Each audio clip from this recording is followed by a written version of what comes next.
Əziz bilgələr, bu dəfə sizə oxşarlıqlar layihəsində alanların hücumuna məruz qalmış, yaxud alanlarla mübarizə aparmış dövlətləri qeyd etmişəm. Bax, birinci burada dövlətlər dediyim üçün bir məsələyə diqqətinizi cəlb edeyim ki, mən Atropatena yazmamışam bura. Çünki dövlət deyil idi Atropatena, yürüşünə məruz qalsa da yazmamışam, onu növbədə deyəcəm. Alanların yürüşünə məruz qalma Albaniya dövləti üçün oxşardır digərləri. Məsələn, Albaniya dövləti eramızda 70-74-cü ildə alanların böyük yürüşünə məruz qalmışdır. Şəddadi dövləti 1062-ci ildə alanların yürüşünə məruz qalmışdır. Əbüləsvar Şavur buna görə də xəndək qazırıb Gəncə ətrafında hasar tikdirmişdir. Bir də Şirvanşahlar dövləti 1032-ci ildə alanların yürüşünə məruz qalmışdır.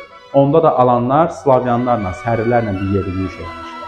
Bax, bura yenə deyirəm, Atropatenanı ona görə qeyd eləməmişəm ki, Atropatena dövlət deyil idi alanların yürüşünə məruz qalanda. Siz də bəyəndiniz, izlədiniz, qeydinizi götürdünüzsə, növbəti videoya keçə bilərsiniz.